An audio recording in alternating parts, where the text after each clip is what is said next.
All right, today we're cracking open a case file on a really fascinating and, a pretty specific pathogen, Leishmania aethiopica. Now, you might think this is just a story about a parasite from the highlands of East Africa, but as we're about to see, its story has some seriously global implications. So, let's get right into it. So here's how we're going to tackle this. First, we'll profile our parasite. Then, we'll map out its home turf. After that, we'll get into its infection playbook, check out the signs of an infection, see how the experts cracked the case, and finally, we'll close it all out with treatment and prevention. Sound good? Let's go. Okay, first up, profiling the parasite. Every good investigation starts with getting to know your suspect, right? So what exactly is Leishmania aethiopica? So this thing is what we call an endoparasite. That means it's not hanging out on the surface, like a tick or something. No, this parasite is a master of stealth. It does its work from the inside, hiding out inside the host's own cells. And get this, it sets up shop inside the very immune cells that are supposed to be the body's security guards, the ones designed to destroy invaders like it. Talk about hiding in plain sight. And to be even more specific, Leishmania aethiopica is a protozoan. Think of it as a super specialized, single-celled operator. So we're not talking about something big and complex like a parasitic worm. It's a whole different ballgame. This little distinction, it's absolutely fundamental to understanding how this thing works. And here we have its official rap sheet, its biological fingerprint, if you will. You can see it belongs to the genus Leishmania, a pretty notorious family of parasites. But the key piece of evidence here is getting it down to the species aethiopica. And trust me, getting that specific name right is absolutely critical, because its exact identity is going to dictate everything that follows, from the symptoms it causes all the way to how you treat it. All right, we've got a profile on our suspect. Now let's move on to the next part of the investigation, mapping its territory. Where does this pathogen hang out? And more importantly, how does it get around? Well, on its home turf, way up in the highlands of Ethiopia, Leishmania aethiopica isn't just a player, it's the undisputed king. Get this, it's responsible for a whopping 97.2% of all skin-related or cutaneous leishmaniasis cases there. Let that sink in. It's not just one of the causes. In this specific part of the world, it's pretty much the cause. So why there? What makes this one region its perfect hideout? Well, it all comes down to a few key clues. First, this parasite is super picky about the weather. It only thrives in these cool, moist highlands, above about 1,400 meters. Second, all that rocky terrain, it's the perfect home for the animals that carry it. And finally, you have people living nearby, which creates the perfect opportunity for the parasite to make the jump from its animal host to humans. It's really a perfect storm of environmental factors all coming together. Okay, so that's its home base. But what happens when this very localized parasite decides to travel?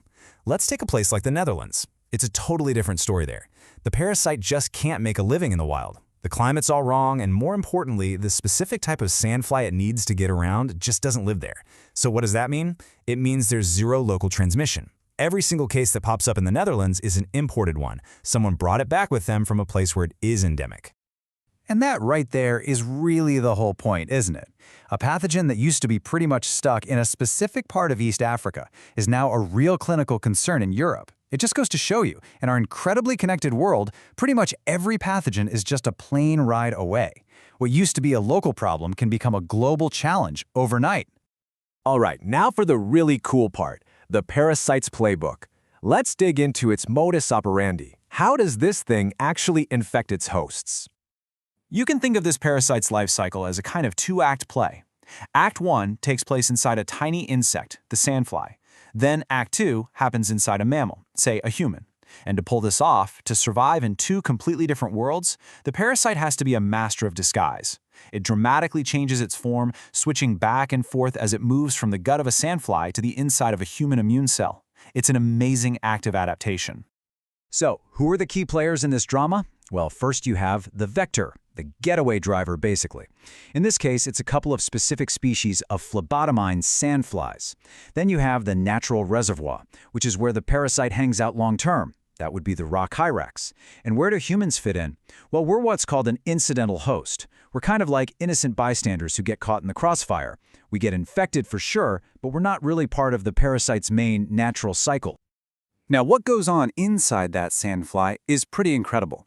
When the fly bites an infected animal, it sucks up these dormant little parasites. Once inside the fly's gut, they completely transform. They go from dormant to motile, developing these little tails so they can swim around. Then they start multiplying like crazy, migrating up to the fly's proboscis. That's its sharp needle-like mouthpart. They basically load themselves up, turning into this highly infective form, just waiting to be injected into the next victim. It's a ridiculously sophisticated system. Okay, so the parasite has made it inside a human host. Now what? Let's take a look at the evidence, the clinical signs, and symptoms it leaves behind. Leishmania aethiopica isn't a one-trick pony. The disease can show up in a few different ways. The most common form is what they call localized cutaneous leishmaniasis, which basically means you get skin sores. But it can get a lot more serious. It can cause mucocutaneous forms, which can really damage the nose and mouth. And then there's a widespread diffuse form, which is especially nasty, very disfiguring, and really, really tough to treat. And the timeline for this infection, well, it can be dangerously slow, almost deceptive. After that initial sandfly bite, nothing might happen for a long, long time. We're talking an incubation period that can last for weeks, months, sometimes even more than a year, with zero symptoms. But during this whole silent phase, the parasites are busy multiplying. The sores and lesions we see, they only show up later, once the parasites have destroyed enough of the host cells. So you've got a suspect, and you've got some clinical evidence. How did doctors and scientists make a positive ID? How do they prove beyond a shadow of a doubt that it's Leishmania aethiopica? Well, this is where the forensics lab comes in. They basically have two main tools for this job. You've got the old school method, microscopy. That's where you take a small tissue sample, stain it, and literally try to spot the parasite under a microscope. Then you have the modern gold standard, PCR. This is a molecular technique, and it's a game changer. It doesn't look for the parasite itself.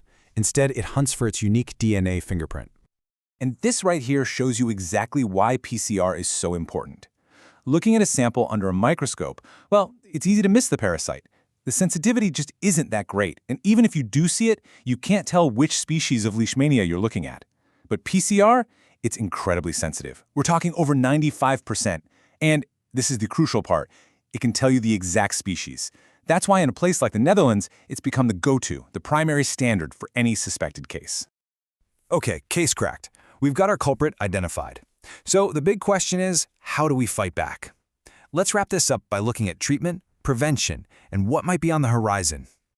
And this brings us full circle, right back to why knowing the exact species is so incredibly important. See, Leishmania aethiopica is naturally resistant to some of the standard go-to drugs that work just fine for other species of Leishmania. So if you get that ID wrong, you're using a treatment that won't work. And that's not just ineffective, it's dangerous. It gives the disease time to progress, to get more severe, more disfiguring. This is why getting that precise molecular diagnosis isn't just some academic exercise. It's an absolute clinical necessity. Whew, we've covered a lot of ground today, pulling all these clues together. And just so you know, all the research for this explainer was compiled using a Gemini deep search. So for any of you out there who want to be detectives yourselves and dig deeper into the evidence, we've put a detailed list of all the sources in the Notebook LM document linked below. So there you have it. The case file on Leishmania aethiopica is closed. But its story, its journey from a remote highland in Africa to a clinic in Europe, really serves as a powerful reminder, doesn't it? It leaves us with this huge question we all need to be thinking about. In a world that's so interconnected, are we really prepared for the next imported disease? I'd love to hear what you think, so drop your thoughts in the comments below. And hey, if you found this deep dive interesting, make sure to subscribe for more explainers just like it. Thanks for joining the investigation.